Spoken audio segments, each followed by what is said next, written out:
experience ko in the past with students, with clients, week 4, yan na yung time na nahulog na sila. Yan na yung time na sinabi nila na next time na lang or hindi para sa akin tong fitness. So if you're still here, if you're still watching this, congratulations. Kasi you're doing a very, very, very great job. And familiar din ako sa nafe-feel mo na resistance when it comes to working out, when it comes to dieting, when it comes to tracking calories and steps. Alam ko meron dyan sa ulo natin na sinasabi, nakakatamad naman to, paulit-ulit, blah, blah, blah. And I would tell you, it's completely normal. Part yan ng process and maiintindihan natin yung resistance na yan as we discuss the next week's topic about motivation. So magigets natin ano yung nangyayari at makikita natin na hindi siya sign na dapat na tayo mag-quit. Hindi siya sign na may mali tayong ginagawa. Okay? It's completely normal. So for now, enjoy muna natin itong lesson 4. Again, congratulations to you. Have a good day. Hello guys, welcome to week number 4. Mindset, behavioral, diet, workout, sleep, and supplement hacks to help you execute with less errors until day 100. Matapos na tayo sa mga crucial lessons ng weeks 1 to 3. So now, pag-uusapan natin sa mga hacks, strategies, tactics na tutulong sa'yo para ma-execute yung mga previous lessons ng mas okay, ng mas consistent. So here's what we're going to cover. How to outsource your future decisions and plan on a macro and micro level. How to manage your internal and external environment to make everything in fitness easier. The best way to fight temptation. How to manage hunger and take full control of your nutrition. How to make better decisions and better food choices. How to improve your sleep quality. The proven supplements that can help you with your 100-day journey. So ngayon, natutunan mo na itong mga to. Like first, yung week 1 natin, yung execution system. Next is the program. Less friction, workout, nutrition, supplements, and cardio dito sa week number 2. And how to read your data and make adjustments sa week number 3 training natin. And hopefully, ina-apply mo na silang lahat. So exercise muna tayo ulit. Tignan natin kung tumaas na yung scores natin dito. So get a pen and paper, score yourself here. I'll give you 10-20 seconds. So recall natin ano yung scores natin nung week 1, tapos compare natin sa ngayon. So, ilang points na yung tumaas? Meron ba nakakuha ng 5, 4 sa multiple areas? Kasi if you learn and apply the weeks 1 to 3 training, di naman nakakagulat na mataas na yung score mo dito by now. Question is, kung mataas na tayo dito, what's the one thing left before natin makuha yung transformation na gusto natin? Type in the chat. And the answer is time. Kasi kahit ma-perfect natin tong 4, kailangan pa rin natin ng time. Ito na sa gitna. For us to get the results that we want. And the tricky part is, between this formula and itong 100-day results natin, lies the challenges with frustrations and other difficulties. And this is what will separate you from the rest. Kasi kahit mataas score natin dito sa kaliwa, kung di naman natin masusustain until day 100, wala rin. That's how fair life is. Walang cheat codes, walang shortcuts. And on the brighter side, it's good that it's difficult. Be grateful that it's hard. Dahil yung mga nakakapunta lang dito are those who really did the work. Pag nakapunta ka dito at na-transform mo yung katawan mo, then that means something. Hindi yan tsamba. You actually did it dahil hindi nadadaya yung pagiging consistent. So if you have this 4, ang determining factor na lang natin from getting from ordinary to extraordinary is your willingness to push yourself a bit further and longer until makapunta ka dito.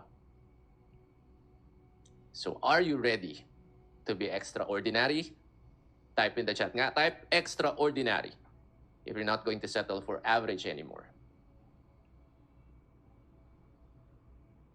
Okay. And that's how this week 4 training and the subsequent trainings will help you. Naglista ako ng maraming tactics and hacks to help you with your execution and implementation para masustain mo yung ginagawa mo until day 100 or even forever. So ang goal ng mga hacks na to is to get you brilliant in the execution of the basics. Dahil if you execute better, tataas yung scores mo dito. And dito sa Kaizen, di ba?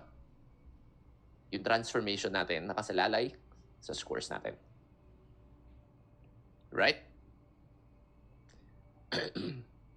So pag mataas yung scores natin dito, ano lang kailangan natin? Kailangan na lang natin maging patient. Okay? So start tayo dito. Mindset and behavioral hacks. So the first 7 hacks I'll be mentioning here are the most unsexy ones. But they're the most important and the most effective kasi they handle the root cause of most people's challenges. So planning, managing environment, managing willpower, controlling friction, using the power of momentum, implementation intention, and leveling up your accountability. So if you only get these 7 hacks, you will be set for life. Madadala mo tong 7 na to, not just sa fitness, but in multiple areas of your life. And if applied, papunta ka na dun sa favorite term ko na, quote-unquote, high performer in life, not just fitness. And your life will just be a huge spiral of success na paganda ng paganda every month, every year, without exerting too much effort dahil naging habit mo na sila. Ganda nun, di ba? Punta tayo dito sa una, the most important one. The most unsexy one of them all. So planning. An hour of planning can save you 10 hours of doing. Dale Carnegie. So ano ba yung planning na yan? It is outsourcing our decisions. It is anticipating challenges. Ito yung way natin to counteract impulsive, default, version 1 bad habits and decisions. Instead of us putting out fires, we work on the prevention. As a famous phrase says, prevention is better than cure. And sobrang agree ako dun. Planning is like having a coach. Ourselves, the best one. Kasi tayo lang nakakaalam ng struggles and challenges natin. And it is best done in a good state so that we're certain that the decisions we will be making comes from our highest selves. 2 kinds of planning. Macro, micro. So planning on a macro level, itong sa left, it means planning from a more zoomed out perspective, larger scale. Examples yan, planning your year. Sa fitness, kailan ka magka-cut, kailan ka magbabulk. Next, planning your month. Ano yung mga birthdays, handaan na pupuntahan mo, travels, celebrations, events. Planning your week and taking note of the days when you most likely fall off. Like, for example, every Friday, meron kang kainan at inuman session with friends. So knowing that it's a routine already and it's habitual, pwede ka na magplano. Right? Hindi na siya quote-unquote unexpected because it's happening regularly. Tama? So hindi natin pwede sabihin, every weekend, laging nasisira yung plano ko kasi may unexpected ganyan. Then it means every weekend, dapat magplan tayo for that surprise/variety factor. Ganun lang. Once you notice your patterns, ang dali na niyang i-counteract. So same goes sa kung ano mga lakad mo na nagkukos sa pagka-off track mo sa fitness. Pwede na natin i-plan yan in advance. So ako, personal example sa planning. Every Sunday, bukod dun sa tinuro ko sa inyong weekly routine, daily routine natin, meron pa akong maraming habits na ginagawa. So I plan the whole week. I plan my workouts. I review my goals, my vision, values, and beliefs. Yung vision, mission ko, principles, even my relationship. At sine-check ko kung align ba yung mga goals and plans ko doon. And if not, I course correct. So nire-review ko yung mga set of rules on how I must live my life to stay true to myself and also for me to achieve my goals in the easiest way possible. para ma-remind ako kung ano yung importante sa akin. So next, planning meals for the whole week. So one of my clients before, ang isang strategy niya to save time and mental bandwidth is yung tinatawag na batching. So what he does is he prepares his meals for the whole week in advance. Ginagawa niya yun Sunday night. Lalagyan niya sa Tupperware, i-ref niya para the whole week, wala siyang iisipin, kakain na lang siya. Di ba? Ang ganda nun. Sa example, bodybuilders. Ang ganun din ginagawa nila. The reason why they have little room for error is because they plan their weeks ahead. At yung pagkain nila, workout nila. So hindi sila, yung mga decisions nila hindi based dun sa emotions na mangyayari kung anong araw na yun. Whether piyat sila, whether bad trip sila, whether ano nangyayari sa kanila, nakaplano na yung kakainin nila, so yun yung susundin nila. So next, creating a set of rules for ourselves. Examples, planning healthier, low-calorie snack instead of your default ones. Kung mahilig ka mag-snack, planuhin mo na yung snack mo in advance para yun na yung default na decision mo lagi. Parang kunwari, naggutom ako, gusto ko mag-snack. Ito yung bibilin mo. Diba? Hindi siya delic sa calories. Another example, like pagkakain ka sa ganitong restaurant, ito yung orderin mo. Diba? Hindi mo na kailangan mag-isip. Like pag may biglaang kainan with friends and family, una kong hahanapin is chicken or steak. Like pag nagugutom ako sa gabi or madaling araw, ito yung gagawin ko. Like pag mag-travel ako, ito yung kakainan ko or ito yung go-to meals ko. Yun yung creating set of rules for ourselves. So speaking of travel, yun yung next. Planning for traveling. So bago ka mag-book ng hotel, check mo na kung may gym doon. Check mo na kung gaano kalayo yung gym. Or pili ka ng i-stayan na malapit sa gym. Pwede mo na rin check sang restaurants ka kakain day by day.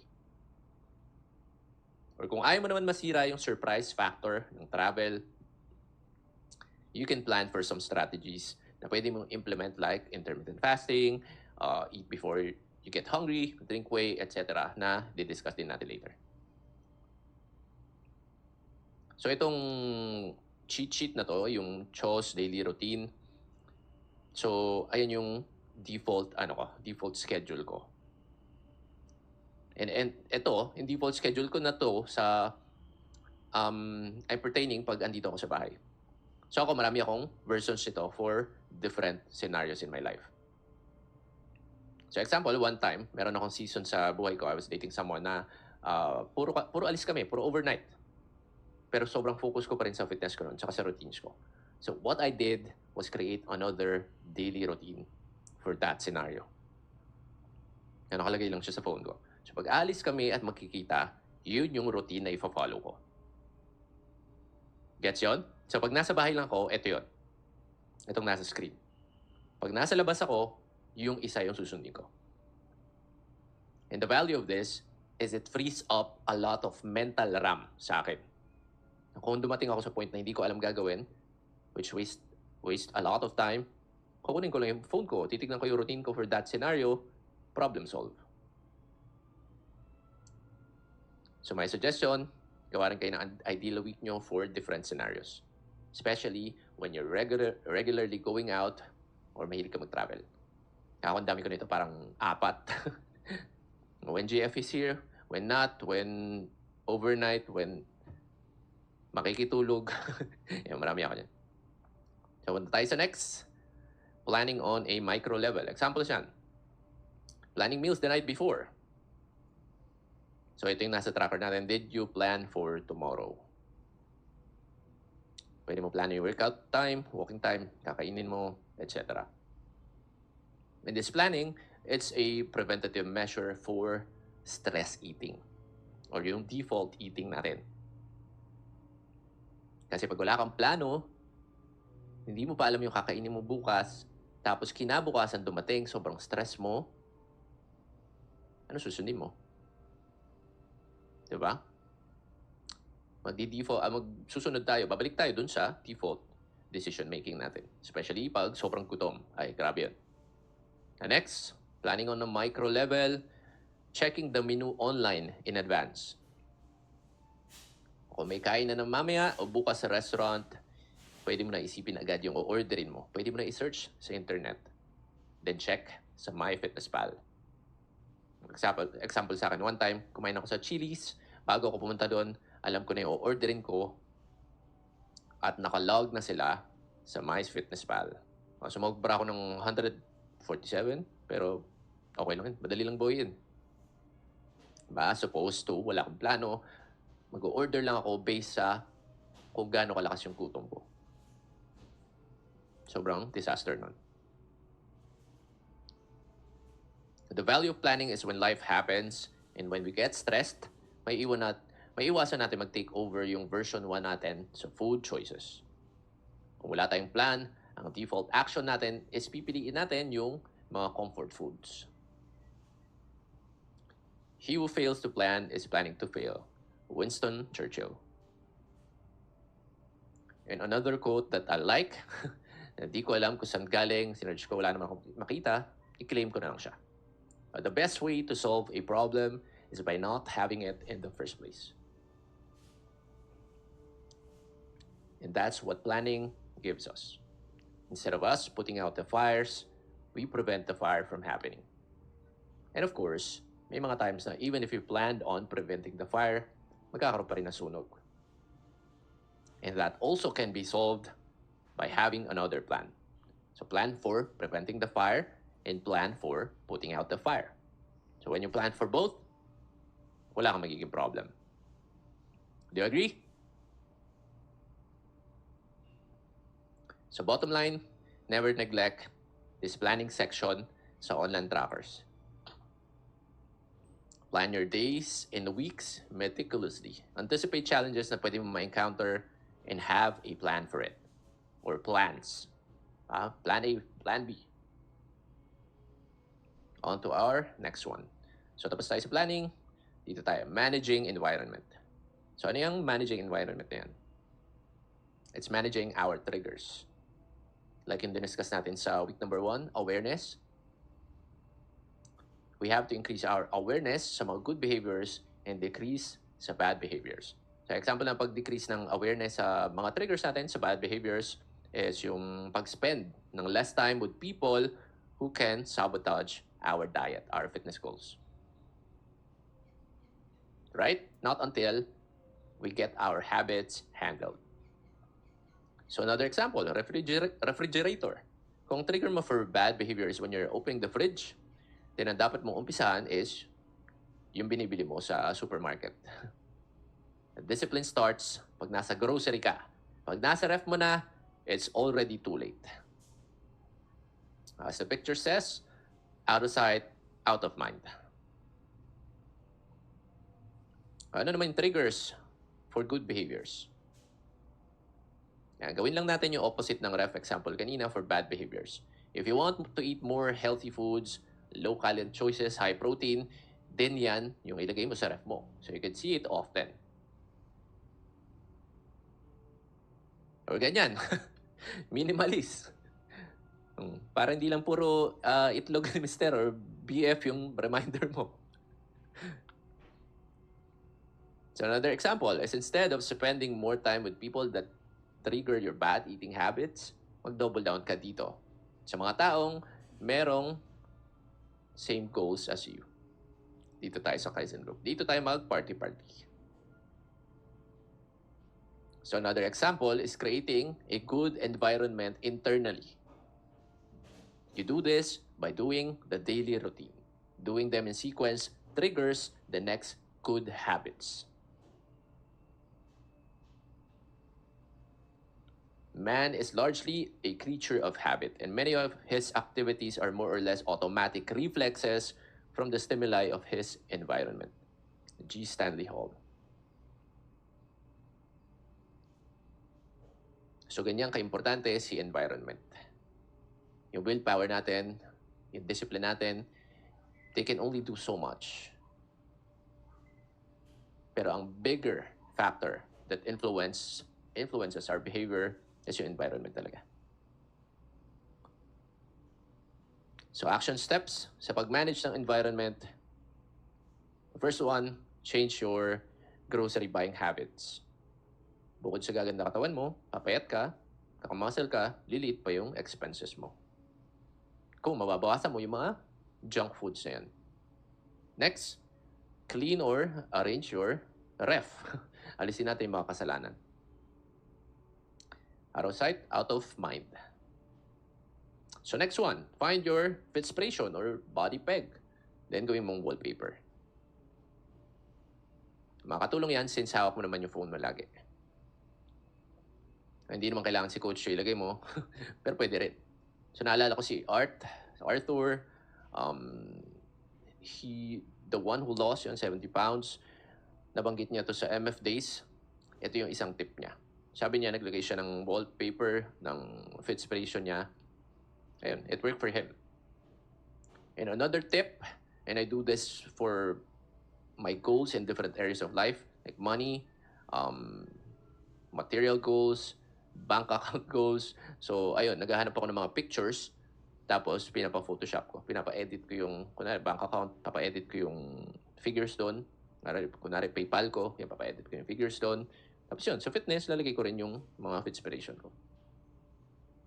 Tapos gagawin ko siya ang wallpaper. Yeah, example, si DM, Kaizen client who has lost almost 80 pounds at this point. Ayan siya.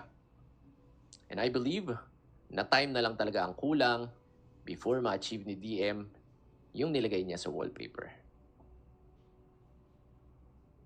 Agree? Another Kaizen student, Ben. It looks stupid, even corny for some, but it works. Try nyo lang, wala nang mawawala eh. Kasi yung cool ka nga, pero wala ka namang resulta. Remember the spin-up? Kung uumay ka na sa mukha ni Coach Joe at hindi ka na nai-inspire, pwede mo siyang palitan ng kahit anong picture na inspiring for you. And itong pin-up picture, dito sa bottom ng online spreadsheet natin, pwede nyo yan i-replace, pwede nyo yan palitan ng photo na prefer mo, yung mga i-inspire sa'yo. Okay, madali lang, click mo lang, tas delete, insert picture. I think nasa action items pa yan. So on to our next unsexy yet effective strategy, managing willpower. Ano ba yung willpower na yan? Willpower is the ability to control one's own actions, emotions, or urges. Bad news, research says that willpower is finite, meaning nauubos siya. When we make decisions, when we overcome urges, it gets depleted. It's why in the morning, ganado tayo and may lakas tayo tumanggi sa kung ano-ano pa dahil puno pa si willpower. Diba? Full bat pa siya. And it's why pag sa gabi, mas mataas yung tendency natin to binge and sabotage our diet or skip a workout dahil depleted na si willpower. Example, connected to dun sa lesson about environment. Let's say meron kang chocolate cake sa lamesa at mahilig ka sa chocolate cake. Favorite mo yan. Every time na dadaan ka sa lamesa nyo, magsi-CR ka, nakikita mo si chocolate cake staring back at you. Ang nangyayari, since diet ka, you resist the urge na kainin si chocolate cake. And depende sa kung gaano ka-intense yung craving mo dito sa cake na yan, or whatever sinful food that you like, ganun din ka-intense yung pag-deplete niya sa willpower mo. So what will happen after multiple attempts of this? Pag nakailang daan ka na sa chocolate cake na yan, since you're resisting urges, your willpower gets depleted. Maya-maya, bibigay ka na. Sasabi mo, isang kagat lang, tatrack ko naman eh. Then later on, pati yung workouts mo, na-skip mo na kasi naubos mo yung cake. Ay, yung steps mo, hindi mo na rin gagawin. Sasabihin mo, bukas na lang. So it's the reason why we want to set up our environment for success. Para yung willpower natin, it can be saved for more important situations than just resisting the urge to eat the foods na nadadaan-daanan mo sa bahay mo. So ito yung main cause ng pag-sabotage ng diet natin. Ubos na willpower. Kasama dito yung stress eating na common nangyayari sa maraming tao. Depleted willpower plus accessibility sa mga makakasalanang pagkain, yan yung formula for sabotaging your diet. Same thing with going out. Pag mababa na willpower mo, pagod ka sa trabaho, mas madali tayo bumigay sa aya ng mga friends like inuman. And a fun fact, yung mga natatakam dito sa mga pinapakita kong pictures ng pagkain, it just means that your willpower is being tested and depleted. No, sorry guys, hindi na ako magtataka. Maraming lalagpas sa calories today. Now, another example na nakaka-deplete ng willpower ng di natin nalalaman is yung mindless scrolling. Yung mga pa-refresh natin na wala namang sense. Nakaka-drain siya. So when later comes na need na natin magpigil sa urges natin, wala. Ubus na. Marupok na tayo. But the good news is, willpower is like a muscle that can be trained. Like ako, I grew up na mahina sa mga aya ng tropa. But I was able to train my willpower muscle by practicing making better decisions for myself dito sa fitness. Ngayon, believe it or not, kahit ihain mo sa harap ko yung lahat ng paborito kong pagkain at ipaamoy mo pa sila sa akin, if I tell myself I won't eat them, then I won't. Kahit sumama ako sa inuman, pag sinabi kong hindi ako inom, hindi talaga ako inom. So I'm trained to resist urges. Lalo yung mom ko, chef yun eh. Alam niyo mga mommies, di ba? Pag gagawa yan ng cake, pag magluto yan, mag-bake yan, sabihin, tikmo mo to, isa lang. Paghahanda kita ng ganito. So doon ako na-train. Ways to manage willpower. So again, set up your environment for success. So yung ref example kanina. Plan ahead. So now pa lang, mag-plan ka na ng go-to meals mo para pag dumating ka sa point na your willpower is depleted, meron kang default na meal na orderin or kakainin. Awareness. I-exercise natin yung muscle na yan. So notice, kailan ka madalas bumigay sa diet mo, mag-sabotage ng diet mo. Sa gabi ba? After work? Sa weekend? Pagkasama mo si ganito? So if you're aware, then makakapag-prepare ka. And of course, practice making good and better decisions to train your willpower muscle. Hindi yung every temptation, automatic bibigay ka agad. Ayan yung training natin eh. And every time na ma-overcome mo yung mga urges na yan, congratulate yourself. Punta tayo sa next. Controlling friction. So ano yung controlling friction na yan? Ano yung friction na yan? Yan yung pag-increase or decrease ng level of difficulty or steps to do a certain behavior. In other words, make good habits easier to do and make bad habits harder to do. You won't believe it, but even the super small na steps na i-add or i-remove natin sa behaviors, it's enough to make massive changes. Dahil tayo mga tao, ang nature natin is tamad talaga tayo. Example, any consumable that's near 90% chance, kakainin mo yan or iinumin mo. So example ako, personal example, is yung habit ko na drinking half to 1 gallon per day. I notice, pagkatabi ko yung water tumbler ko while working, sobrang dali maka 1 gallon. Versus dun sa wala akong water bottle, water jug dito sa tabi ko, at kukuha pa ako ng water dito sa water dispenser na 3 steps away lang naman. So just imagine, 3 steps can make a huge difference. Make good habits easier to do. Ito yung mga examples. Prepare workout clothes before sleeping. Para pagising mo, ready ka na. Kunwari, morning ka nag-workout. Prepare/log meals the night before. Para the next day, di ka na mag-iisip. Arrange your ref.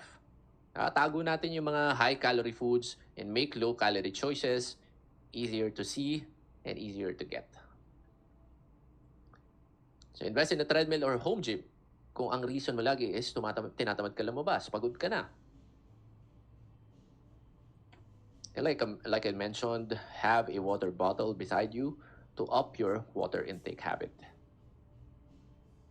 Pag inom ka ng inom, isang hack yan, ihi ka ng ihi. Pag ihi ka ng ihi, lakad ka ng lakad. Nadami yung steps mo.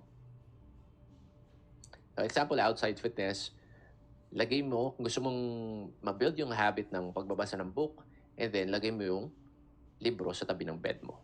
Yung madali mo siya makikita, yung madali mo siyang makukuha.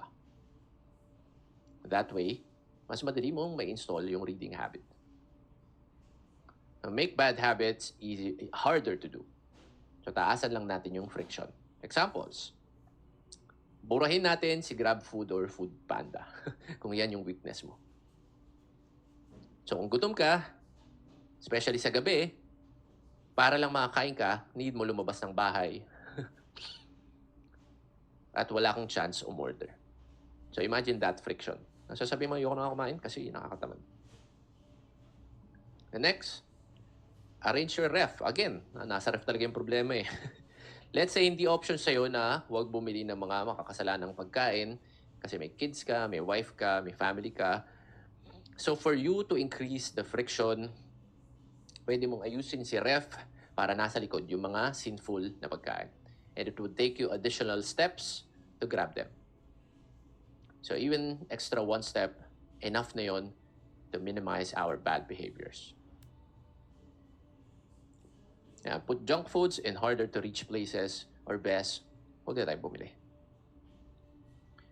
10-minute rule. If you feel hungry and the food you're about to eat is wala sa plan mo for this day, have a rule na iinom ka muna ng 2 glasses of water, then you will wait for 10 minutes.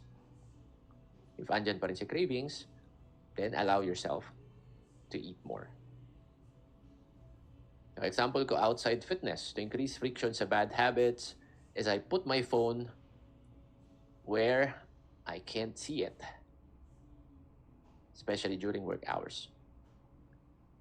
And another example I tried in the past is dinelete ko yung FB app ko sa phone para mag-FB lang ako pag nasa desktop or nasa laptop or nasa browser. So these are examples of increasing friction. The worst you can do for yourself is this. Sino gumagawa niyan dito? May guilty ba? Can you type in the chat? Ay, nag-work, nagne-Netflix, tapos within reach yung mga snacks.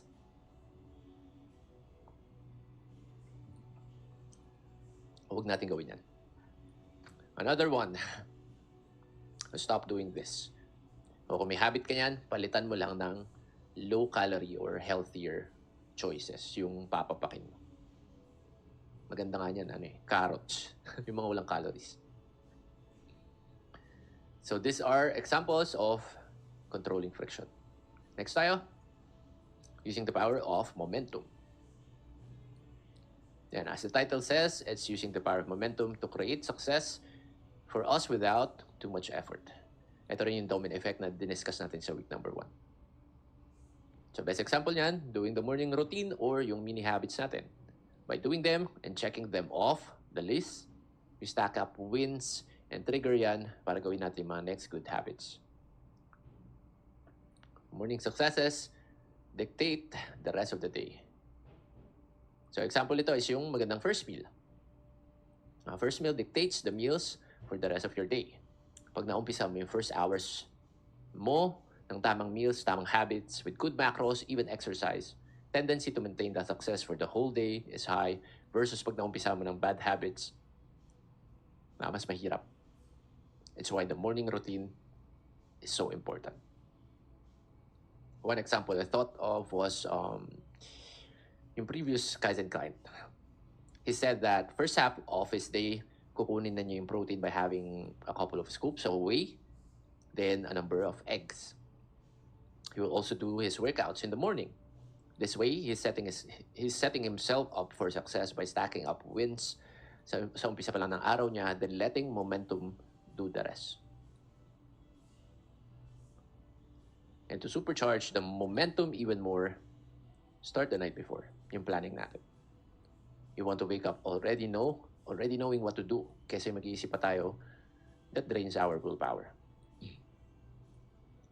So another example of using the power of momentum is this. Let's say tinatamad ka mag-gym. Make it a rule na if you're really feeling demotivated and lazy, just tell yourself na pupunta ka lang ng gym and you will do 10 reps of any exercise. Push up, squat. 10 reps lang. Then after that, uuwi ka na. And what you'll find out is after mo pumunta sa gym, since may momentum ka na, hindi lang 10 reps ang gagawin mo, but you will most likely complete the rest of your workout. At kung sobrang tamad mo talaga, lower the bar even more. Sabihin mo sa sarili mo, magsuot na ako ng gym clothes, then labas ako ng bahay or punta akong parking. Pag tinatamad pa rin ako, uuwi na ako. And most likely, you will feel stupid and just continue going to the gym. A success like a snowball.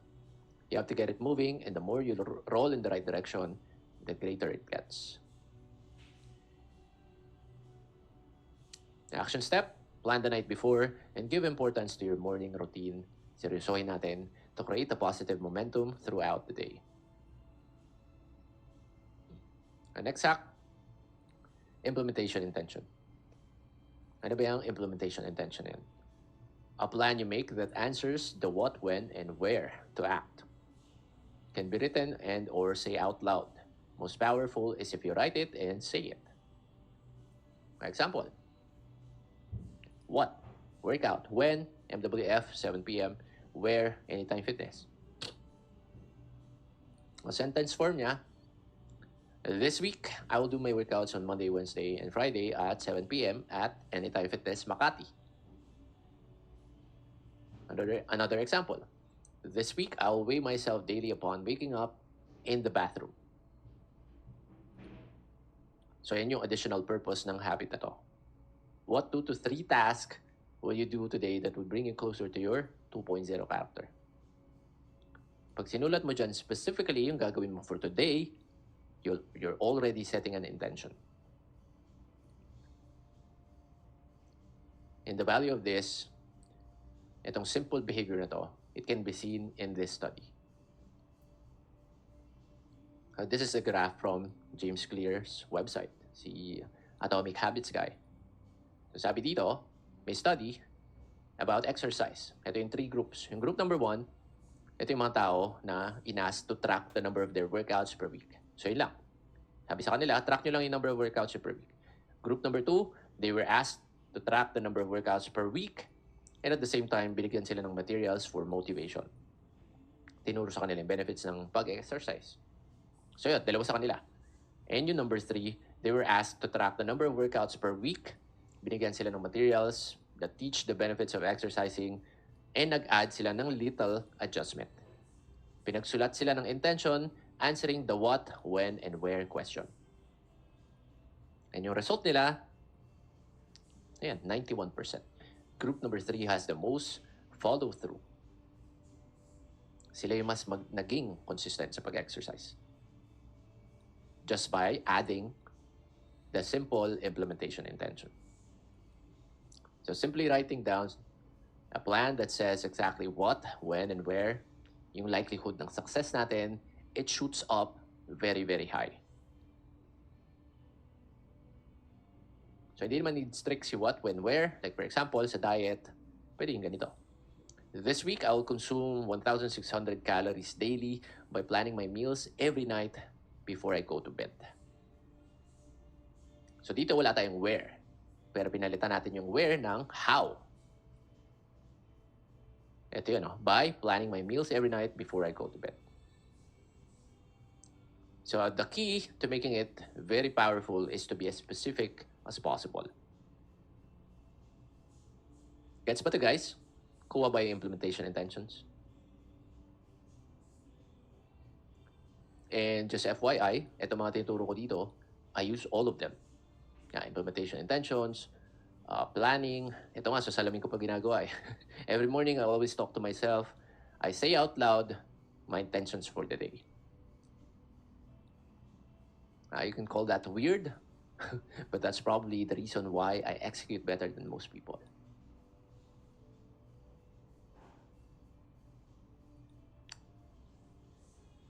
Okay, so action step lang natin dito. mag-set tayo ng specific intentions daily. Yeah, every morning, say out loud the things you're committed to do. Yeah, try mo lang. I know for some, weird to, dami ko nang pinapagawang weird sa inyo. That's because I want you to have results. Try lang natin. Baka ito yung sekreto, di ba? Wala nang mawawala. In fact, baka dito mo pa ma-achieve yung mga goals mo. Sino game dito? Sige nga, type in the chat. Sino yung ready maging weirdo? Weirdo but with results. Sino yung mag-a-affirm sa sarili nila every morning? Let us know in the chat. Para makita natin yung willing talaga to get results. Naumpisahan nyo na ng 3 to 4 weeks, bakit hindi nyo pa sagadin? Right? Next one. Leveling up your accountability. So, na-discuss natin itong levels of accountability sa first lesson. Sabi natin, for us to get the strongest behavioral push, lagay natin lahat. Question. Dito ba sa Kaizen, kahit provided na itong tatlong levels of accountability, na ma-maximize pa natin sila? Na ma-maximize pa ito ng lahat? Answer is probably.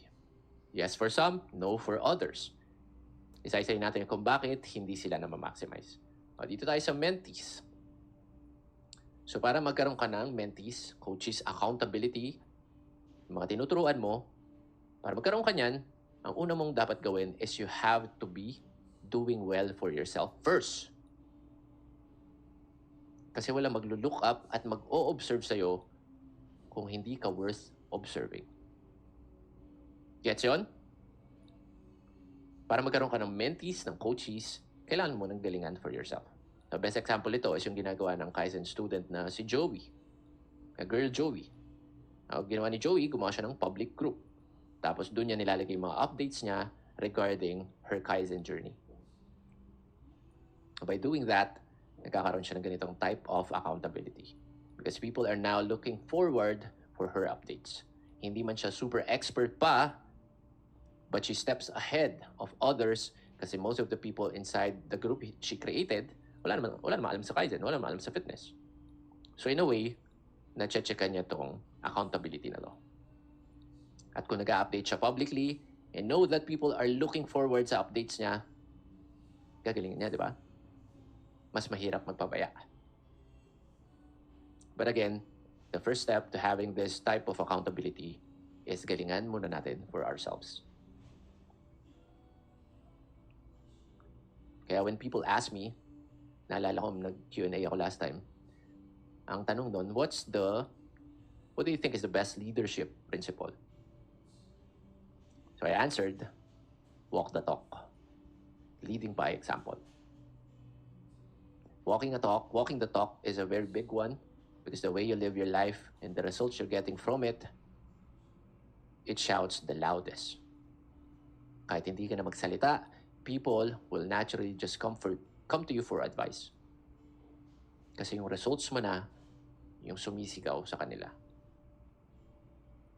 Next natin, bakit hindi na ma-maximize si expert accountability? Ang question lang dyan, nagpa-perform check ka ba?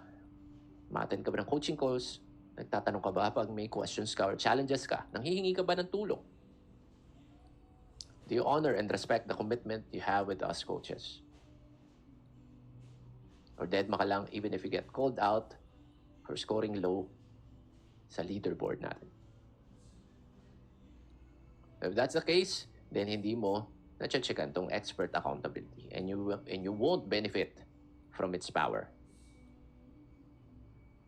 Next natin, peer-to-peer. Kayong mga batchmates, mga magkakaklase, mga accountability groupmates. So for some, hindi pa rin na-maximize itong accountability nito kasi yung iba nag-half-ass lang. Hindi nila pinaprioritize. Nag-i-skip sila ng meetings. Hindi sila nag-share. Again, what we put out is what we get back. Or yung failure costume natin na hindi naman importante yan. Or hindi ako ganyan. Introvert ako eh. Like I said, one of the most transformative components of any program is yung accountability part. So imagine, kung in-neglect mo to, kung deadmahin mo to, then you're already throwing 80% chance of your success. Kung hindi ka mag-accountability, then it's just like watching a YouTube video, learning something na hindi mo naman i-apply at makakalimutan din later on. Ayan yung tinatawag kong mental masturbation. Puro consume lang. So if you have a group member na half-assing sa accountability, I would advise respectfully calling him, her out. Pag di pa rin niya trip, hayaan na natin siya. Report na lang sa Kaizen team at mas mag-focus tayo, mas mag-engage tayo dun sa mga teammates natin na gumagalaw. So hayaan natin siya so we don't get pulled down. Okay? So para ma-boost yung power nito, accountability groups, ito yung pwede natin gawin. Raise the stakes. You can do this by mag-contest kayo. Macro, micro level. Like kunwari, micro contest. Like this week, sino pinakamataas ang score, lilibre ng buong team ng protein bar. O macro contest. Like after 100 days, sino yung pinakamataas ang score sa atin, mananalo ng 10K. Or something like that. So another way to raise the stakes, make a bet. Like, same, micro, macro. Like after this week, yung lowest scoring member, manlilibre ng tig-isang chooks to go. Like after 100 days, sino yung lowest scores, manlilibre sa ganitong restaurant. O sasayaw sa luneta. O magti-TikTok. Something like that. Sa mga previous seasons ng Kaizen, marami nang gumagawa niyan. Kaya yan yung mga ideas nila. Like ito, si Jomar. One of the previous seasons post ni Jomar at yung Team Brusco. So meron silang task of sending resibo, ito yung resibo nila, at kailangan, at isa sa standard nila, kailangan maka 80%, 80+% weekly score. Pag di nagawa, ito yung punishment. So gagawin nila, mag-spin a wheel. Ewan ko saan nila ginagawa to, sa website o somewhere. Ayan, tinatawag niyang wheel of shame. So ang pagpipilian sa punishment, ayan, by Lechon Manok to all members. Post 1-minute apology video in the Kaizen group, tapos itatag sila coach. Post a photo in the Kaizen group while holding a sign, missed exercise, wag tularan. Write 100 lines of not missing the exercise again, and post a picture of you writing it, and the picture of the output in the Kaizen group. And 5, baka may idea kayo pwedeng idagdag. Ang galing, di ba? Very creative. And that's how you build a culture of brotherhood, sisterhood, na may fun. Napapunta pa rin dun sa goals nyo. Hindi yung puro fun lang, hindi yung puro kulitan lang, pero walang gawa.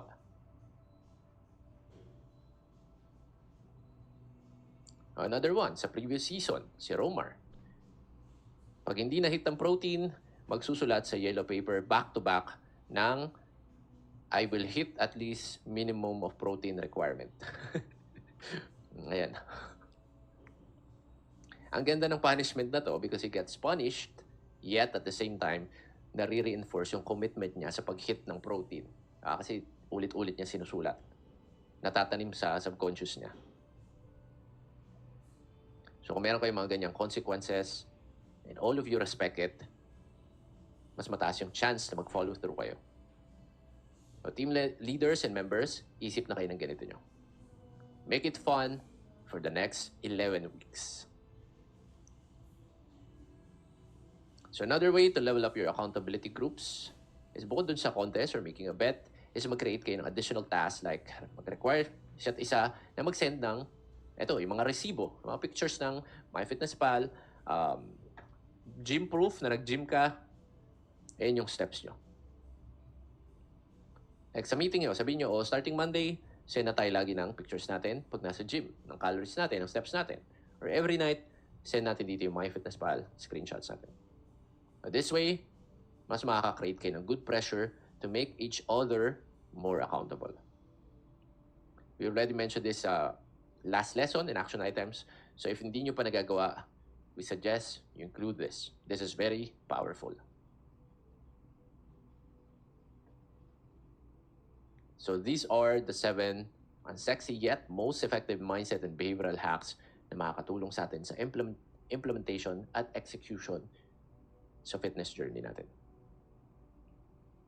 Bago natin makalimutan, exercise muna tayo. I want you to get your pen and paper and do the following. Number 1, write 2 mindset and behavioral hacks that you will do and focus on in the coming week. Week number 4 na tayo. So for each, write specifically what you will do, when and where, or how you will do it. Yung implementation intention natin. Kung hindi mo maalala, ito yung list. Kapag sinulat mo, kahit Tagalog, okay lang. Hindi naman kailangan mag-English.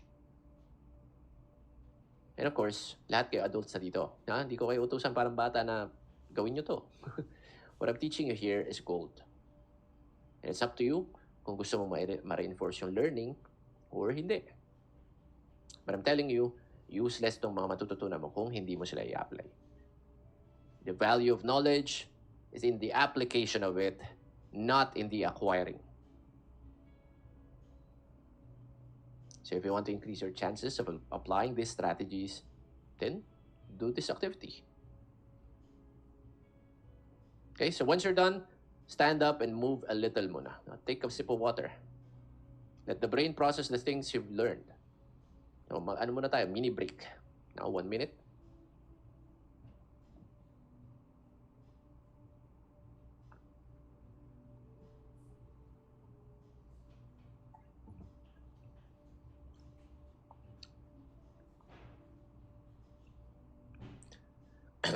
Then later on sa accountability meetings nyo, discuss nyo lang tong dalawang hacks na nilagay nyo. And bonus, talk about how you will level up the power of your accountability by putting stakes or requiring each other to send proofs of your MyFitnessPal calories, steps, workout. Be creative. This is crucial kasi This is crucial kasi yung motivation natin the coming weeks, bababa na yan as the novelty goes down. So this is one way to counteract it. So I hope you're done with your mini break. Game na tayo. Punta tayo sa next. Okay? Ready na ba kayo? Type in the chat nga, ready? Kung andyan na kayo lahat.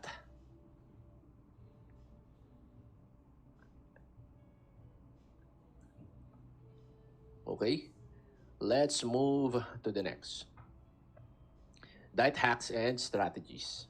Tapos na tayo dun sa pinaka-importante. Zoom in tayo ng konti.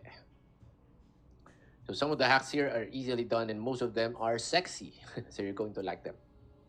First one, 10-minute rule. I briefly touched upon this dun sa controlling friction na lesson. It bears repeating kasi magandang strategy. Magandang tactic to. So if you feel hungry in the food you're about to eat is wala dun sa plan mo for that day, have a rule na you will wait for 10 minutes muna or even 15 minutes. If andyan pa rin yung cravings, then go ahead and eat. And to make it more powerful, include mo dito sa rule na to na iinom ka rin ng 2 glasses of water bago ka mag-antay ng 10 minutes. If may cravings pa, go ahead and eat. You can apply this as well kung nasa handaan ka, nasa event ka, nasa kainan ka. Pag naubos mo yung meal mo, tapos gutom ka pa, ang gawin mo, inom ka ng 2 basong tubig, wait for 10 to 15 minutes. Then pag gutom pa, order pa. Or kuha pang pagkain. So itong 10 to 15 minute window na to is enough time para ma-clear natin yung head natin. Ma-remind tayo sa goals natin. And para bumaba yung mga kinain natin. You'll be amazed after 10 to 15 minutes, hindi ka na pala gutom. So personal example sa akin, in the past, when I was attending birthday parties, events, ang rule ko noon is before ako lumamon, I'll get this first. Gulay muna. If meron, then protein choices. So ubusin ko muna sila, then I will wait for 10 to 15 minutes habang nakikipagkwentuhan ako sa tao. Then saka ako kakain ng mga ibang handaan sa birthday. So what it did for me was minimized the amount of food I ate overall. Kasi nagkaroon na ng laman yung tiyan ko. Hindi na ako ganun kagutom nung tsumibog pa ako ng mga iba pang handaan. So next hack tayo, brushing teeth after planned meals. So ang silbi niyan, signals to the brain that mealtime is over. And the food will taste hindi masarap. So pwede mo to combine sa 10-minute rule. So, wala akong masyadong personal example dito, but I know people who use this strategy and it works for them. Try din natin. Next. Cook or prepare your own meals. So this ensures na nasa accurate side ka ng pag-track sa WCAA natin. So kung ito yung challenge mo dito sa WCAA, yung accuracy, then ito yung dapat mong i-focus. And if you prepare or cook your own meals, less stress, less confusion, kasi less wondering ka kung tama ba yung macros ng food mo, yung paglalag mo. And alternatively, kasi ako, I don't cook or prepare my meals and I'm grateful to have someone does it for me. Gawin nyo rin, kung may helper kayo, ask him, her, to do it. Pakita natin yung meal plans natin, yung recipes natin dito sa Kaizen, since sobrang dami naman nila. Now next, eat the same meals over and over. Ito yung best diet hack for me. Nabanggit ko na to sa week 2 training. So kung kaya mo naman kainin yung mga pagkain na pasok sa macros at calories ng paulit-ulit, malaking tulong talaga yon sa consistency at sa accuracy.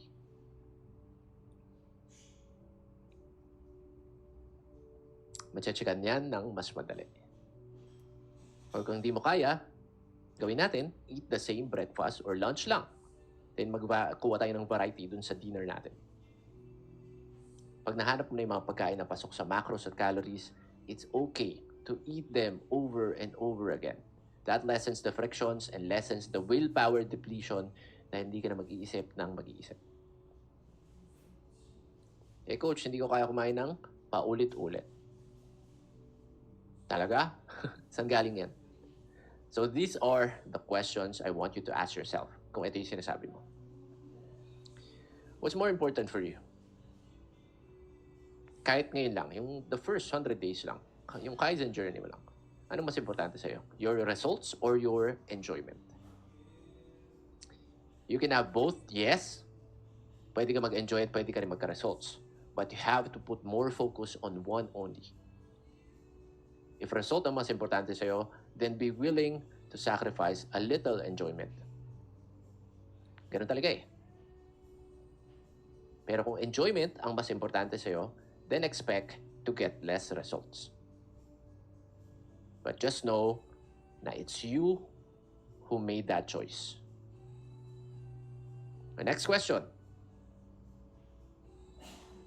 If you're 100% honest, tingin mo ba it's not possible for you to enjoy a rotation of only a few meals? Especially with these few meals, you can be fitter, healthier, sexier, and even enjoying more later on doing it this way. Ikaw lang makakasagot niyan. Kasi kung ako tatanungin mo, I still can enjoy a rotation of a few meals kasi hindi ko naman priority yung variety ng foods every 3 to 5 hours. So ang sagot ko dito, yes. Okay lang sa akin mag-ulit-ulit ng mga pagkain. Ikaw, again, ikaw lang makakasagot yan. So example ng lifestyle ni Coach Joe with a rotation of only a few meals. So ang default meal ko is 350 grams na chicken breast plus kanin. Rice is life ako eh. Magro-rotate lang yung mga luto ng chicken breast na yan based dito sa listahan na to. Tinola menudo afritada, bicol, express sisig, adobo teriyaki. So that's enough variety for me. And I enjoy them. Most importantly, I get to hit my fitness goals always nang hindi na ako nag-iisip. So pag wala namang pagkain sa bahay, kung hindi naka-prepare, meron naman akong default na orderin via Grab. Okay din naman sila sa akin. Andox, mga inasal, baliwag. I already created the rule na pag walang pagkain sa bahay, ito yung orderin. Then the rest of my remaining calories, I just eat whatever I want. Dessert yan mostly. That's it. I keep it simple, kaya it's much easier for me to track. Pasok sa calories and macros ko dahil high protein, then I can adjust the rice I eat and the amounts of dessert I eat afterwards. Less decision making, less friction, puno ang willpower, amazing results. Yan yung gusto kong matutunan nyo. Yung pag-create ng decision na mahaba yung half-life. If you can create a decision nga na forever na siyang, alam mo yun, isosolve na niya yung problem forever, then that's the best one. Like, kunwari, pag sa bahay, ito lang yung susutin ko. Yung pambahay ko, ito lang. Isang brand lang. Yung mga micro decision na yun, sobrang laki ng matitipid sa willpower natin. Kasi sayang yung brain power, especially when you're an entrepreneur, yung value, yung pag-iisip talaga, maganda ay apply nyo talaga. Dieting is already hard. Don't make it even harder. Pick a few meals that you like that hit your calories and macros and rotate them over and over. Then treat yourself once in a while. Sabi nga nung takeaway ng isang client sa previous season, mas okay yung paulit-ulit na pagkain kaysa paulit-ulit na failure. Ang ganda, di ba? So it's your choice anong paulit-ulit yung pipiliin mo. The next one, next hack, eat before you're hungry. This strategy basically minimizes the damages the hungry state can possibly cause. Pag gutom na tayo, we tend to overeat a little more dahil andyan yung signal sa brain na kumain tayo ng madami. So one strategy you can use, yan, yung tinatawag kong eat before you eat. Ano ibig sabihin yan? It's anticipating your hunger, your pattern. So before ka magutom, ito na yung gawin mo. Pwede ka nang uminom ng whey, pwede kang kumain ng fruit, low calorie, or pwede kang mag-protein bar. Pag nalagyan na ng laman yung tiyan mo, most likely, mas konti na yung kakainin mo sa next meal. Remember yung example ko kanina sa birthday party? I eat veggies, I eat protein first. It's the same. Next, mindful/slow eating. Itong strategy na to capitalizes on the delay of our stomach sa pag-send ng signal sa brain natin na busog na tayo. So kung mabilis ka kumain, subo ka na subo, bago mag-signal si brain na busog ka na, ang dami mo nang nalagay sa bibig mo. Diba? Late na. So mas madami ka talaga makakain pag yan. But if you eat slow, yung pagbaba ng kinakain mo sa stomach mo and yung signaling sa brain mo, synchronize sila. At magugulat ka na busog ka na kahit hindi pa ganun kadami yung kinakain mo. A ways to eat more slowly. Yan. Gamitin natin tinidor kaysa kutsara. Now, eat with your non-dominant hand. Keep away gadgets so you can be mindful sa pagkain. I know we should all enjoy our eating time, but if you're always pigging out, binging, and accumulating body fat, then I think it's worth the sacrifice to lessen this enjoyment even a little by using these tactics. I think mas mag-enjoy tayo pag may control tayo sa food at sa katawan natin. Agree? My next one, intermittent fasting. So as you can see, itong intermittent fasting, or IF, is not part of the week 2 training, yung diet program natin. That's because IF is just a tool to create a calorie deficit state. So hindi siya diet. It's just a tool. And clear ko lang, walang magic sa intermittent fasting. Whether you do IF or not, kung same calories yung kinakain mo, same lang din yung fat loss na mangyayari. Gets yun?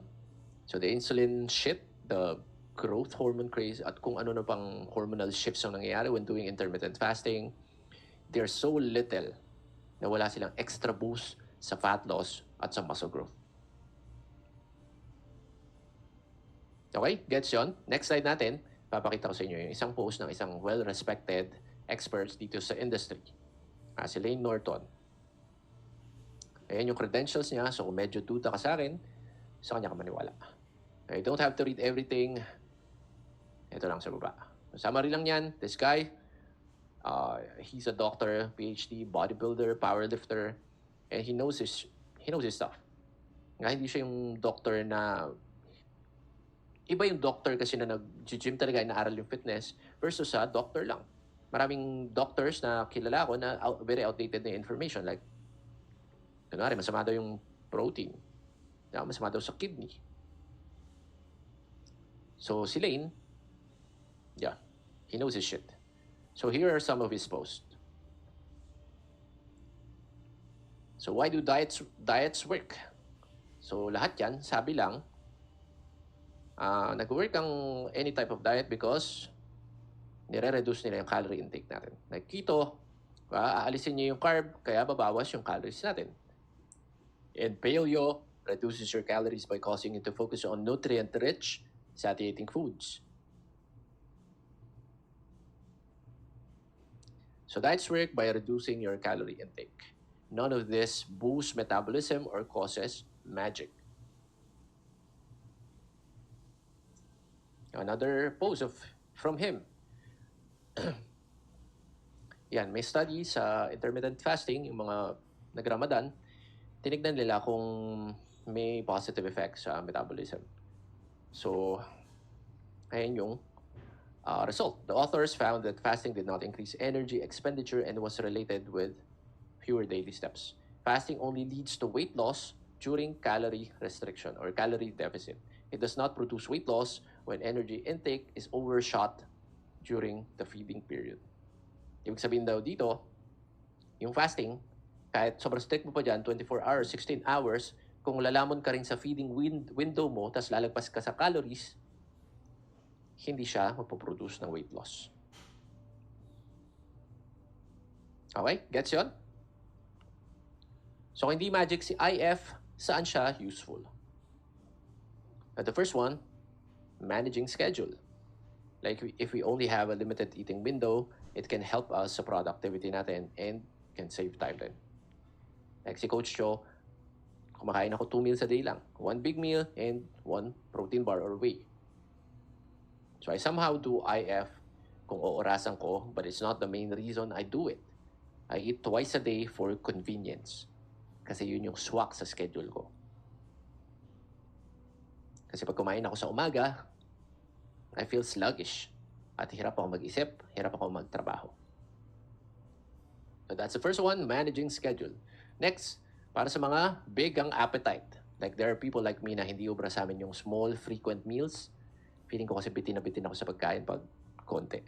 O instead, what I prefer is eating very big, infrequent meals. So dyan makakatulong sa akin si IF. So example ito, kasi gumagawa ng mga OMAD. Kami OMAD, 1 meal a day. Hindi nila masyadong feel yung diet nila kasi they get to eat 1 very big meal every day. Na-imagine mo, ubusin mo yung 1,500 to 2,000 na isang kainan, sobrang busog ng feeling afterwards. So next reason why IF can help you. Good siya pag nagpe-prepare ka for a kainan or handaan. Like si Coach ulit, for example, pag may bigatit na handaan later evening, ang gagawin ko is mag-fasting ako for the whole day and just prepare for that 1 kainan. So kaya ko 3K, isang upuan, 4K, even 5K, I can do that. So yan yung mga instances na intermittent fasting can help us. Yung kabilang side naman, hindi ka kain 12 to 16 hours, hindi ko kaya yun. Addressing those people na may ganitong reaction when talking about intermittent fasting. Remember lang na, of course, sa umpisa, may adjustment period yan. As with all things, walang nag-try ng bagay the first time at magaling na sila agad. Rare yun. And the same applies dito sa IF. Sa umpisa, yes, struggle, pero pag nasanay ka na, sobrang dali lang nito, I swear. Pwedeng 10 hours ka muna, kasama tulog dito Then 12, 14, 16. Hindi naman dapat agad-agad 16 hours. And as for those people na may pride na nakakapag-fasting sila for more than 24 hours, even 2 days, 3 days, 4 days, hindi rin naman maganda yun. In fact, it can be worse because of the risk of muscle loss accompanied with having no food, especially protein. Diba na pag-usapan natin, importance ng pag-build ng muscle. Pag nawala si fats, nag-lean out tayo, meron tayong muscles na mapapakita at hindi tayo mukhang unhealthy, hindi mukhang may sakit. Yan yung downside ng pag-fasting na matagal. And much worse is yung metabolic adaptation na nangyayari sa katawan natin pag panay fasting tayo ng ilang araw. Like if we always fast for how many days, then that means nasa drastic calorie deficit state tayo at tinuturuan lang natin yung katawan natin na mag-adapt sa ultra low calories. Ayan yung dangers na hindi nababanggit sa mga fasting communities. Hindi nila alam that their metabolism adapts to how much they're eating. So very soon, kahit kain ibon na lang sila, they won't be able to lose weight anymore. Remember, our bodies only care about survival. It doesn't care about our weight loss. Mga beach goals natin, wala yung pake. Gets ba to? Gets ba natin to? Meron ba dito guilty sa pag-fast nung sobrang tagal ng ilang araw, thinking it only gives benefits? Can you type in the chat? So, ang summary lang naman ng section na to is first, walang magic sa intermittent fasting. It should only be used as a tool to manage our calories even better. Second, overdoing IF is not good. It's comparable to crash dieting. It will just create more problems because of metabolic adaptations. Next one. Next strategy, yung tinatawag na calorie cycling or banking. Na-discuss ko na rin to sa previous trainings, pero ulitin lang natin para ma-reinforce. So dito papasok yung planning ulit. Kung may attendan tayo na birthday party, example sa Sabado, o next week, you can do calorie banking para makakreate ka ng extra space, calorie space for that kainan or inuman. Mababaan natin yung deficit natin even further. Kung 1.5, yung kinakain natin, yung usual calorie deficit natin, gagawin natin, pwede tayo mag 1.3 kasi gusto natin lumamon dun sa handaan. Gets yun? So another scenario is when you miss a day at sumobra ka sa planned calories mo, it's okay. You don't have to sabotage your diet for the whole week. Instead, you can cycle your calories at makakabawi ka sa mga susunod na araw. So ito pangalawa, more like a mindset shift. Ito yung analogy ni Coach Carlo na nagustuhan ng madami, including me. So sabi niya, pag nagda-drive ka, you're on the road, pag nasira ba yung isa mong gulong, gagawin mo ba? Sisirain mo na yung 3? Hindi, di ba? Same thing. Pag na-miss mo ba yung calories mo for the day, sisirain mo na ba yung buong linggo mo? Hindi, di ba? So yan yung calorie cycling, calorie banking. So next one tayo, bonus hack. Ito, very minimal effort and the result is instant. Sino may gusto nun? Sino may gusto makakuha ng dream body niya ng mabilisan? Can you type in the chat? Okay, so ang bonus hack natin, ayan siya. Kailangan mo lang ng brush at makeup. So commercial lang guys ha, baka inaantok na kayo. Okay, huwag niyo gawin to ha. Baka gawin nyo to, tapos itag nyo yung Kaizen. Mahirap yan. Okay, tuloy tayo. So tapos na tayo dito sa mga quick diet hacks and strategies natin. Dito na tayo sa dalawang mas maganda i-discuss ng mas mahaba. So making better decisions in food choices. Clarify ko lang, like I said in the previous trainings, when it comes to building muscle and losing fat, there are no good or bad foods. Ang point ng image na to, or yung phrase na better food choices or making better decisions, it's something deeper than just good versus bad. Example nito, si gulay versus potato chips. Si gulay, It's a better option for those na nagda-diet because it's lower in calories and it's much more nakakabusog. Marami siyang fiber. But can you eat potato chips while dieting? Of course. Yun nga lang, di ka masyadong mabubusog kay potato chips at konting kain mo pa lang, ang taas na agad ng calories na nakukonsumo. So it's not good or bad. It's about making better choices depende sa situation or challenges mo. Yeah, bigay tayo ng mga examples. So how to make better decisions saka better food choices. Number 1, replace fast food. Kasi hindi yan nakakabusog. Sobrang taas ng calories unless bulking ka. Next, replacing nuts and chips for snacks as they contain high calories. Yan. Pwede natin palitan ng carrot. Next, separating the salad dressing. Kung umorder ka ng salad, usually ang nagpapatas ng calories is yung dressing talaga. So it defeats the purpose of ordering a salad. Next, replacing rice, pasta with shirataki option as they contain almost 0 calories and they're safe. Yeah, try mo to, kung matripan mo, it's good. Kasi ako, I eat shirataki ever since I found it. Okay man siya sa akin. Parang natitipid niya ng calories sa akin, parang 400 to 500. Kasi ang lakas ko mag-rice eh. Next, replace soda with diet sodas. Like ako, Coke Zero. Yan, favorite ko yan. Pepsi Max. Again, safe sila. I drink Coke Zero a lot of times. So later on, di-discuss natin yung mga myths na yan. Yung masama daw yung Coke Zero, aspartame. Yeah, di-discuss natin yan. But for now, safe sila. Hindi mo need matakot. Next, plain black coffee. Has 0 calories and coffee can blunt your gutom, your appetite. Or, always tweak your Starbucks order. Banggitin mo lagi, kunwari, frap in-order mo, banggitin mo lagi, non-fat milk gamitin, saka alisin yung sugar, then replace with sugar-free vanilla. So, kung di mo alam ang adjustment na gagawin, pwede mo itanong dun sa nagsaserve sa'yo. Tanong mo lang, paano ko ba, may way ba para mapababa natin yung calories ng drink ko? Alam na nila yan. Next, double down on veggies. Yan nga, mga gulay, kaya sinasabi nakakapayat sila kasi sobrang baba ng calories nila. And dami fiber, pag kinain natin sila, nakakabusog sila, pero ang baba ng calories.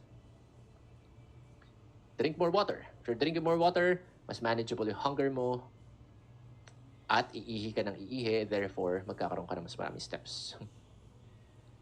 So another hack na naisip ko is yung mga photoshoot days ko, sobrang gutom nun, I drink 2 glasses of water before eating and then 2 glasses afterwards. Next, gamit tayo ng air fryer. Sobrang laking calories yung matitipid natin dito kasi magtatanggal nila yung mga oil sa pagkain. Watermelon. Sobrang baba ng calories niyan, kaya favorite ko yan. And Porky Pops. Sino may alam nito? Yan. Mamaya, mauubusan na naman sa 7-Eleven, sa Pure Gold, sa supermarket. So, bakit siya okay? Bakit siya sikat dito sa Kaizen, even sa MF? It's because of this. 140 calories lang siya per pack and it has 22 grams protein. Para ka nag-whey protein. Ako mahilig ka magluto, kung nagluto ka ng munggo, may chicharon doon, ito yung magandang ilagay. Next, eat fruit as a snack kung mahilig ka mag-snack. Yan, take 1 scoop away when hungry. Na-discuss na natin ito kanina. Eat before you're hungry. Replace mayonnaise with low-fat variants. Yan, replace peanut butter with low-fat, low-sugar variant. Ang gamit ko yung yung nag-peanut butter ako, yung Lily's Light. Yan, sobrang sarap. Yan, cooking spray, 0 calories, 0/low calorie spreads. I think nasa rin natin yan, nasa albums natin, nasa resources natin yan. And lastly, don't drink your calories. It's a waste of space at hindi siya nakakabusog. Hindi nakakabusog ang liquid. The next one, we're almost done. Eating out attending gatherings. So ang best tip dito, if you can plan ahead, plan ahead. Kaya siya number 1, di ba? Yung planning natin. So here's how you can implement better planning when eating out or attending gatherings. So do calorie banking leading to your big day. Check the menu in advance and look for food items that will fit well sa calories mo, sa macros mo. Pwede mo na siya i-search sa Google.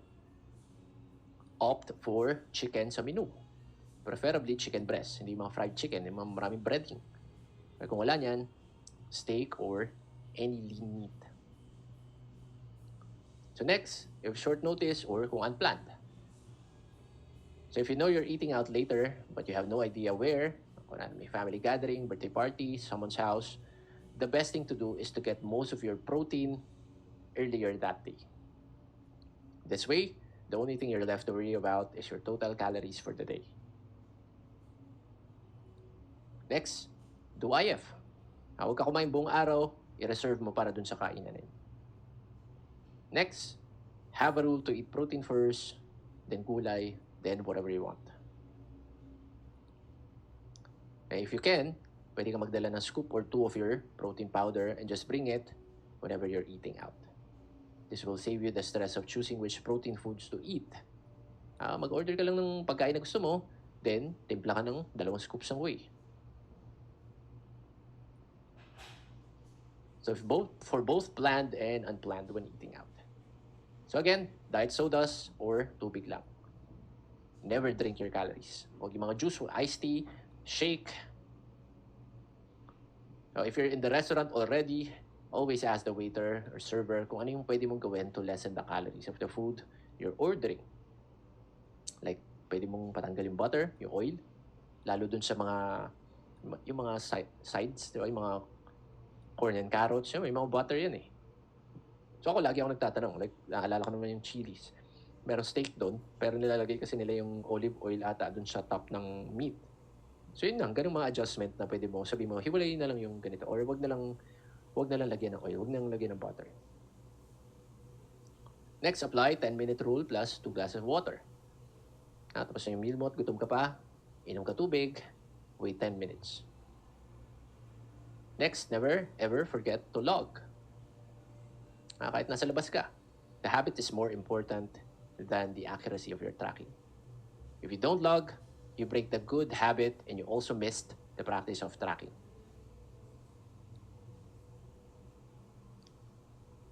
Coach, hindi ko makita sa MyFitnessPal yung pagkain na kinain ko.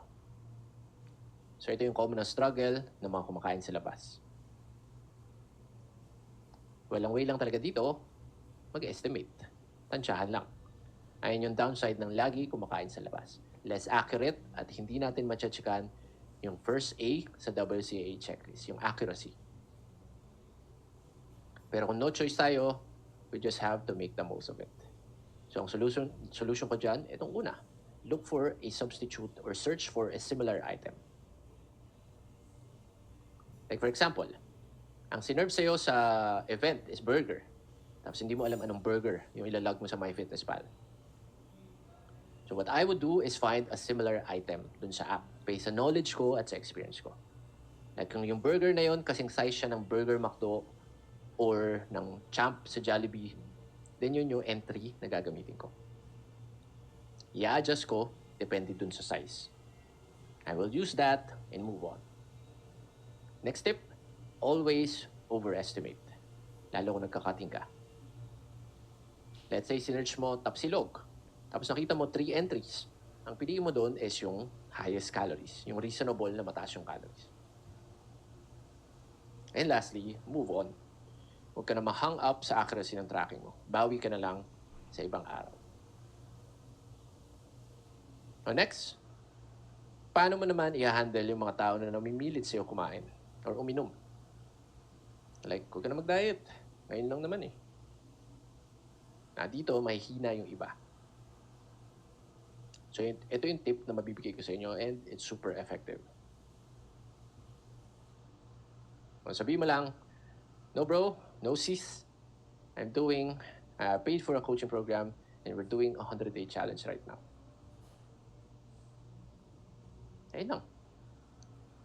Or even dagdagan mo, mahal. Nagbayad ako sa mahal na coaching program and we're doing a 100-day challenge right now. May nagbabantay din sa akin na coach. So, iba yung effect niyan sa tao. If you're doing a challenge at nagbayad ka na mahal, nakaka-guilty naman na sirain yun. Okay? And that concludes our diet hacks and strategies. And the last part, super quick lang, sleep hacks. So discuss lang natin to na sobrang bilis. Why is this important? Kasi if you sleep well, you will make better decisions sa diet at workout mo. Mababa stress, hindi ka mag-stress eating.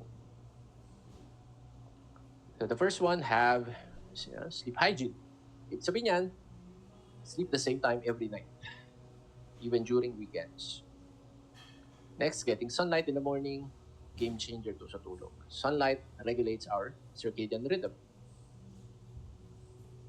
And next, use bed only for sleeping and bebe time. You want to associate you going to your bed sa pagtulog. Because if you use your bed for playing games, for watching Netflix, for using laptop, for work, and then paghiga mo sa kama, mix up yung triggers mo. Hindi alam ng katawan mo, ano ba gagawin ko dito? Magtulog ba ako? Maglalaro ba ako?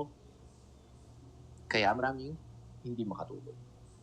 So maglalaro tayo, mag-work tayo, balik tayo dun sa desk natin. Next, black curtains. Finding the right temperature, kung ano yung okay sa'yo. Ako hindi ko kaya sobrang lamig, nagigising ako sobrang lamig. Exercising in the morning helps. And supplements. Anong supplements pampatulog? Melatonin, safest but doesn't work for some people. Like ako, hindi siya nag-work sa akin. In fact, pag may melatonin ako, nasira lalo yung tulog. And yung na-try ko rin recently, yung sleep aid, meron siya ingredient na gamit din dun sa Benadryl. So nakakantok talaga siya. Ayan. Pag di mo na malakas, try mo. Knockout ka dyan. Pag-gising mo, sobrang antok mo rin. So ginagamit ko lang yan pag gusto ko ikot yung tulog. Supplement suggestions. Yan. Favorite na madami. Again, clarify ko lang na walang supplement na kahit ano that directly influences muscle growth or fat loss. Ang silbi ng supplements is para tulungan tayo sa behaviors natin that lead to fat loss and muscle building. Yan. So the supplements that you can try, first, pre-workouts. It will give you more energy. More energy means more motivation to move and exercise. And yung isang hack nga dito, pag tinatamad ka mag-workout, mag-take ka lang ng pre-workout. At sure, gaganahan ka ng pumunta sa gym. Not because of the energy, but because sayang yung pag-take. And disclaimer lang, sa mga sensitive sa caffeine at stimulants, try nyo muna half serving. Kasi it can cause jitters. Parang nagpapalpitate din. And if you're going to use pre-workouts, alam ko marami ding addict sa pre-workouts dito, maganda i-cycle off siya. Like si Coach Cho, every deload, every 4 weeks, nagtatanggal ako ng caffeine sa system ko. I do this para bumaba ulit yung tolerance ko, so when I use it again, may effect na ulit siya. Next, protein bars. Pantanggal ng gutom at maganda yung macros. Next, creatine monohydrate. Maraming benefits based sa research, pero again, don't expect bigger muscles because of the supplements. Makakatulong to sa gym performance, maybe 1%, 5%. Yeah, hindi mo nga mapapansin eh. Next, 5-HTP. I haven't tried this, but my research says that nakatulong siya sa pag-manage ng mood and hunger. So yung mga supplements na hindi nyo na kailangan i-try pag-aksaya ng oras, ayan. Maca L-carnitine, Garcinia, glutamine, BCAA. Ang effect lang ng mga yan, mababawasan ka ng pera. And again, ang pinag-uusapan natin, fat loss saka muscle building. Like yung Maca, effective yan kay Coach B, kay Coach Bogs. Effective yan sa performance niya, pero hindi sa fat loss at muscle building. So linawin lang natin. Kung gusto nyo bumili niyan, go ahead. And itong BCAA, yung sa last. Discuss natin to sa ibang lesson, why it's a waste of money. Now, for now, hindi mo kailangan bumili niyan. Okay? And that concludes our Lesson 4 training. Week 4 training. Final thoughts and reminders. 79 days left before our 100-day challenge ends. Let's step up our engagement and participation game. And I want to commend all of you who are commenting their wins, especially those who are going all in. You never know how much reading your comments mean to the whole Kaizen team. Sobrang inspiring nila for us. And yung mga one-liner lang, yung mga nagsasagot lagi, pero one line lang, sa takeaways at mga Friday wins, I'm not going to force you na habaan yung comments nyo. But just so you know, pag naging habit mo yung paghahanap ng wins, big or small, every single day, you will rewire your brain and your state to be in a frequency of gratitude. At pag naging default mo yan, that's when the magic happens. Yung RAS mo will now be focused on the things that will make you feel like winning. At magiging solution-focused ka rather than problem-focused. Magiging grateful na tao ka instead na reklamador at entitled. So makukuha mo lang yan, ma-achieve mo lang yan kung hindi mo hina-half-ass yung participation mo. Kung maglalagay ka ng wins mo, bakit mo sisiraan yung win na yun by half-assing your comment? Nasayang naman siya. So next, I know there are a lot to absorb here. Treat this lesson as your toolbox. Revisit the tools regularly by watching the replay over and over. Sabi nga ni Tony Robbins, my mentor, repetition is the mother of learning. Binigyan ko naman kayo ng tool, yung video speed controller. Gamitin natin yun. Knowing without doing is still not knowing. If you think you know something but you're not practicing it, then you don't know it yet. Like I said, some of the stuff here are unsexy and daming ang cliches dyan eh. So the possibility of not doing them is already high. But I want to repeat myself that if you get yourself to apply this unsexy stuff, your execution and your results will improve. Tapon natin yung mga stocks ng failure costume natin. Huliin natin yung sarili natin sa alam ko na yan, hindi ako ganyan, at hindi importante yan. Lahat to, importante. So what I would advise you to do is pick 1 to 2 hacks, then consciously apply them until they become a habit. Until ma-install siya sa system nyo. For example, try muna natin yung slow eating, mindful eating, at saka yung brushing teeth after meals. Tapos pag naging habit na sila, move tayo sa next. Ito mga hacks natin, when done with the intent and belief in mind, kahit maliit lang sila, they will make incredible changes sa buhay natin. So don't discredit any of this stuff. Next week for action items is posted in the group. Do them ASAP and commit to never miss a single action item. And lastly, commit to leveling up your commitment with your accountability group. So we're higher in the next 11 weeks. Let's all have a better and higher score week number 4.